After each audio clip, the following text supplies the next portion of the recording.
This is section 1.7, and we're introducing function notation. So we're going to start off by talking about a word problem, something pretty basic.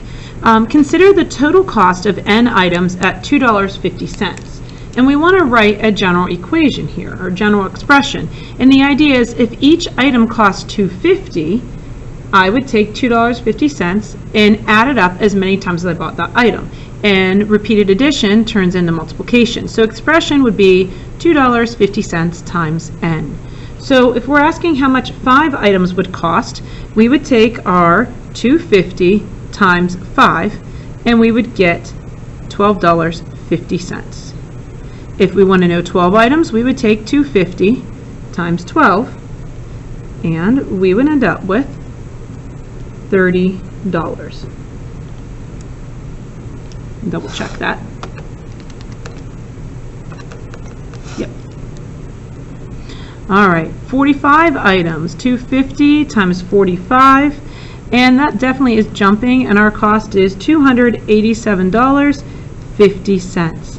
Now, we're going to talk about changing this. Instead of writing it as an expression, we're going to start to write it in function notation. And so the idea of function notation, we can use anything to show a function. So I'm going to use C of n. So C stands for the final cost. So it's the cost after n items. So n is my input or my x value. C of n is the y value.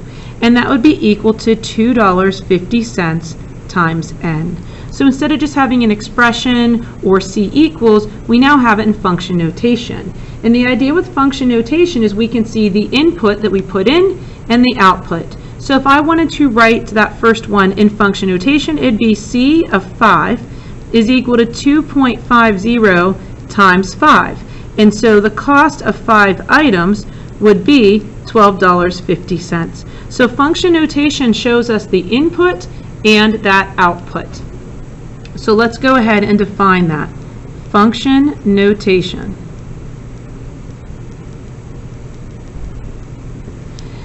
Function notation is when the set of ordered pairs described by an equation satisfies the definition of a function.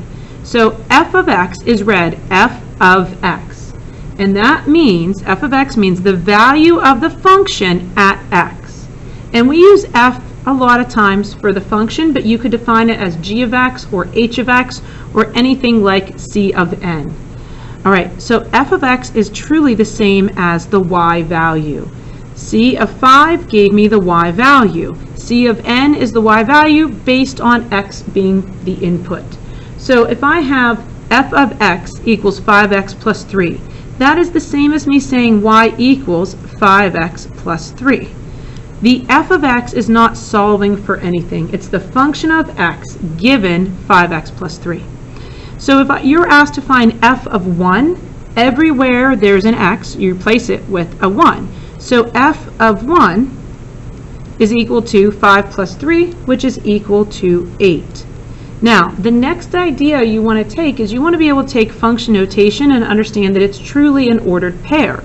So my input x was 1, my output y was 8. So when I have f of 1 equals 8, it's an ordered pair of x is 1, y is 8. We put 1 in, we got an output of 8. Function notation is a way of keeping everything organized. So if you look at the next problem, you're going to see something very much like this again on a test. So I have 2 separate problems, and you're going to evaluate or give the answer for each of these x values. So you're going to do this problem, f of x equals 8 plus 4x, 4 times. You're going to also take these 4 x values and find out where they are on the graph. So I think the best thing to do is to lay these out. We're going to find f of 0, we're going to find f of negative 1/2, f of negative 2, and f of 2. And we're going to do the same thing on this graph. So this function has nothing to do with this graph. This is 2 separate problems. This is a linear equation, 4x plus 8. This is a quadratic. So we would do the same idea over here to find f of 0, f of negative 1/2, f of negative 2, and f of 2. And so we're going to use the graph for these. We're going to use algebra for these. So when I ask you to find f of 0, you're going to take that 0, and I'm going to write it just down here, and I'm going to plug it in. So 8 plus 4 times 0. So all I did was I took the 0, I plugged it in there for x, and I evaluated. That's 8 plus 0. So f of 0 is equal to 8. And so when you're given a problem in function notation, your answer should be in function notation for full credit. So I put in 0, I got out 8. Now, if we come to the next problem, same idea. We're going to take f of negative 1/2. So everywhere there's an x, we replace it with negative 1/2. So that just gives me 8 minus 2, right? 4 times negative half is a negative 2. So 8 minus 2 is 6. So f of negative 1/2 is 6. So that is my second piece of the problem. All right, plug in your negative 2. So this is really just substitution and simplifying. 8 plus 4 times negative 2. And so that would be 8 plus a negative 8, or 8 minus 8. And we end up getting a 0. And then my last problem, we are going to solve. So f of 2 is equal to 8 plus 4 times 2. And that's 8 plus 8, so I end up with 16. So when you're doing these problems to do homework or on a test, you should show your input and a little bit of work. Always write your answer in function notation. If you only have an answer and it's wrong, you will lose full credit. So you want to make sure you show in case you made a mistake.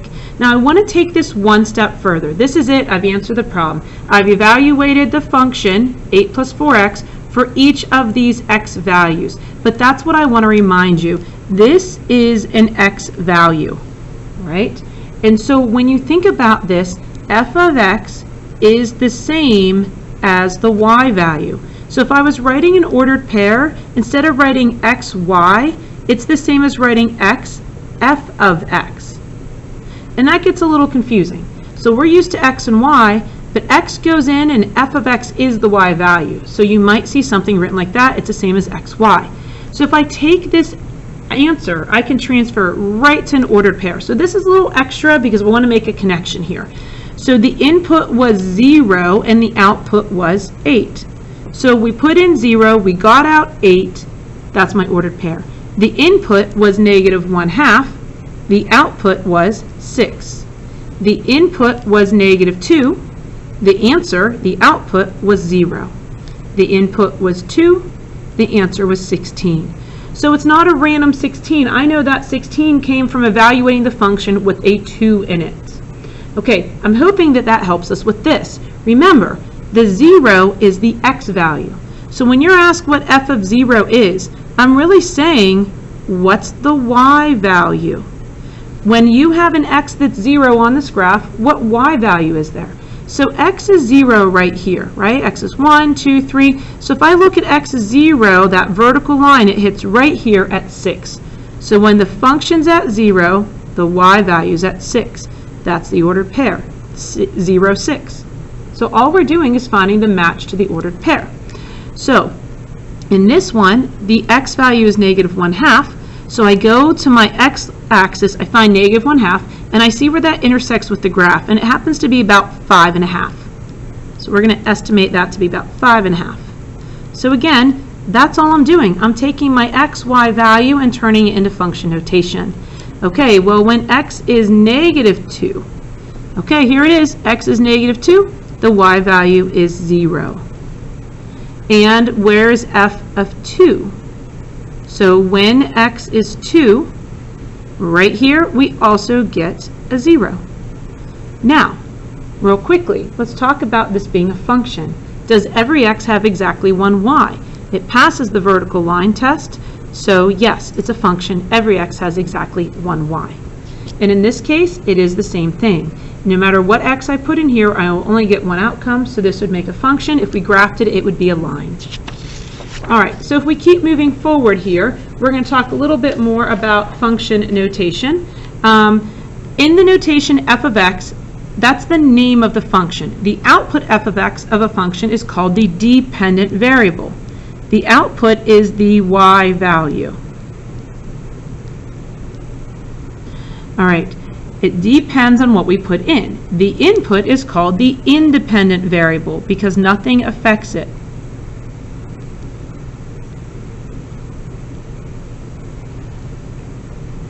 The independent variable is graphed on the horizontal axis or the x-axis, and the independent variable is graphed on the vertical axis or the y-axis. So we're going to take a minute, we're going to graph each function, and we're going to talk about this just a little bit more than it asks for. So find your point. Remember, we're always going x, y. So 0, 4 would be 0, and put a point at 4. And then 1, 5, 2, 6, and then it jumps over here to negative 1, 3. And then negative 3, 1. Now, I know what you want to do. You drew those points and you want to connect them with a line. It doesn't say anywhere to graph these points and connect with a line. This function is considered discrete. And it's also finite. I only have 1, 2, 3, 4, 5 points. It's discrete because it's not continuous. Continuous could be if you connect 2 points, that makes it continuous, and then the x and y values could be anything in between there. So this is considered a discrete function, and it is a function because every x has exactly 1 y. All right, the domain would be the 0, the 1, 2, negative 1, and negative 3, and the range would be the y values listed. And that would be in raster notation. Now, if you look at this function, it says to graph it. Now, if you remember how to graph a line, you know that the slope here is 3 and the y-intercept is negative 1. If you don't remember how to graph a line, that's going to be in our next chapter. We're going to spend some time reviewing that. If I don't know how to graph something, the best thing to do is create a table. This is a rule you always want to follow. If I don't know what the graph should look like, doesn't matter what's going on here, I can always create a table. So I'm just going to pick some random y values or x values. So I'll pick negative 2, I'll pick 0, and I'll pick positive 2. I'm going to start there and adjust if I need to. So I would start by plugging the negative 2 in. So 3 times negative 2 is negative 6. Minus 1, I get negative 7. All right, I plug 0 in, I get out negative 1. I plug in 2, that's 6 minus 1, I get 5. So I'm going to go to negative 2, negative 7. It's a little below my graph. I'm going to go to 0, negative 1, and I'm going to go to 2, 5. Now, I picked these 3 x's, and I'm allowed to connect my points because x could be any real number. So in this one, it's discrete because we didn't have a rule to follow. We just knew these ordered pairs. In this one, x could be anything. I could put a half in here. I could put negative 20 in here. So because x can be anything, I would actually draw in a continuous graph. So that would be a line. So anything on this line would give me a true x and y value. This is considered a continuous graph. So yes, I only have 3 ordered pairs here because I only picked those 3 numbers. And I want to remind you that if I had another graph, let's say I had something like this, and I have this point here to this point here. Some people would say, well, it's discrete because it starts and stops. This is still considered a continuous graph because it continues between these points. And so if this is at negative 2 and this is at positive 4, x can be anything. It can be negative 1.999. It could be 3.999, but it can also be 4. So this would be continuous. If I have a graph that was just points like that, that's considered discrete. It can only be this point at 4, negative 2, and 5, negative 3. And then that's it. There's nothing in between. All right, we have a couple of simple word problems to talk about, but we want to put it in function notation. So it says a carnival charges $5 entrance fee and $2 per ride. Write a function represent the total cost after taking a certain number of rides. So we want our function to give us the total cost. That's like our y value, our dependent variable, and it depends on the number of rides, and that's our x value. Maybe I don't use x, I'm going to use some different variables, and that's fine. So if I'm doing it this way, I'm going to define it as C of r. So C of r is the total cost, equals total cost. And that total cost is based on r, and r is the number of rides. Okay, so my money will be I'll spend more money if I ride more rides. So my total cost depends on the number of rides. Now I want you to think about this. The total cost, you start out paying $5 just to get in. If I don't ride any rides, I only pay $5. But after I pay the $5, each ride I ride costs $2. So that's 2 times the quantity of rides. So that is my function in function notation. I put in the total rides. If I ride 1 ride, 5 plus 2 ends up being $7. So C of 1 would be $7. So it asks what would happen if we have an input of 12 and what does it represent. Pay attention to this because you're going to see this type of question again. So algebraically, it's C of 12 is equal to 5 plus 2 times 12. All right, well that's 5 plus 24. So C of 12 is equal to 29. Now, that is the answer in function notation, which would be great if it wasn't a word problem. But since this is a word problem, I want to know what it means. The input of 12 means 12 rides. And if I ride 12 rides, I get 29, and that is the total cost. So 12 rides costs $29. So a lot of things going on here. I defined my variables up here so I knew what they meant, and when I gave this answer C of 12, I knew that the 12 was the number of rides. It gives me a total cost of $29. So I'm looking for all of those labels. 12 rides gives me a cost of $29. Okay, now this question is a little different, so take a minute and read it. There's something that sticks out. All right, so we're going from Tokyo to Kyoto, and it's 156 kilometers per hour. The distance from Tokyo to Kyoto is 380 kilometers. The first thing we want to make sure of, they're both measured in kilometers. We're not doing kilometers here and meters or kilometers and miles. So it's important to check that our labels are the same. The next thing I want you to see is it says write a function to represent the distance remaining, and that's what sometimes we miss. Write a function represents the distance remaining on the trip after a certain amount of time. So the distance remaining depends on time. That's how you have to read it. Write a function represent this answer based on time. So t equals time, and we're in hours. So t equals time in hours. And I'm going to go ahead and do d of t, standing for distance. So that would be the distance remaining. And that's the key, is d of t is the distance remaining. So that is why they gave us the total trip.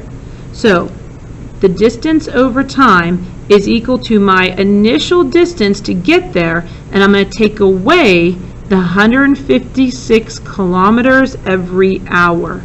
So if you think about that, it's 156 kilometers per hour, and if I multiply this by the time we spend, how many hours, that cancels out and leaves us our mileage.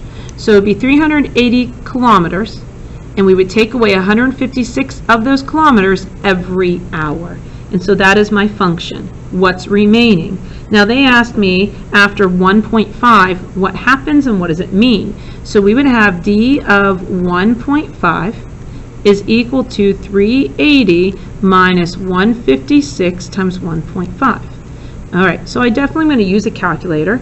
My answer, d of 1.5, is equal to 146, and the label should be kilometers, because remember, this is going to cancel, leave me total kilometers there. So when I go ahead and do this, what does it mean? Well, the input 1.5 was the time in hours. So after 5 hours, 146 kilometers remain in the trip. All right, so function notation is a way of rewriting a function or an equation without an x and a y. And so when I have d of 1.5, d is not a variable. D is defining my function that is the distance based on 1.5 hours. So be really careful with that. Function notation, if you're given function notation, you should give your answer in function notation like this. But again, when it's a word problem and you're asked what the input and what the output means, you want to answer it like that.